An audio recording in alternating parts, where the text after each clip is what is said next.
What's going on, family? Just wanted to share with you what God has been sharing with me in the area of obedience.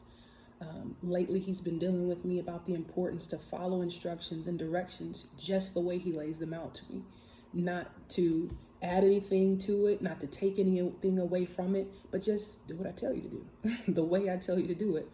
And basically, when we know we have a lot of ground to cover, or we've sensed that God is leading us a certain way, in our haste to do what He's telling us to do, to be obedient, sometimes we try to do a little extra, get a little extra credit, get there faster. But God is saying this: give God only what He asks for, no more, no less. He knows what He's after, what He's building in us. There's a scripture in Proverbs 19 that says, zeal without knowledge can lead to mistakes. And so it's important, especially in this season, for us to, one, hear what God is saying, but being sensitive to follow His directions and instructions exactly the way He's laying it out to us, because it's for our protection. And it's also the assurance that we have that we will get to the destination that God is trying to get us to. When we say protection, there's things that He's working out of us and things He's working in us. So we have to keep that in mind. And He knows that He's trying to work in us consistency, diligence. So reading the scripture a day, every day, for 30 days, for 60 days, whatever the case may be, that helps to work in us consistency. It's a process. It's a heart thing that he's actually after.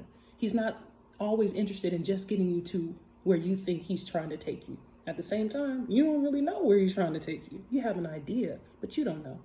So it's for your protection, because the enemy knows who you are a lot of times more so than we do. So when he comes at you, he's gonna come at you as the finished product, and we're still in the process. So we need to follow God's instructions for our protection in order to get where He desires us to go without being maimed along the way. The other part is God is saying obedience is better than sacrifice. And we hear that scripture all the time. But God is not looking for you to sacrifice something that He didn't call for, because truly that's disobedience, and pride and humility, false pride, false humility, that gets us nowhere. So we have to keep in mind there's only one master builder, and that's God. And we have to pray and ask God to give us the grace to obey and to enlarge our capacity to follow instructions. That's it. That's all. Have a good day.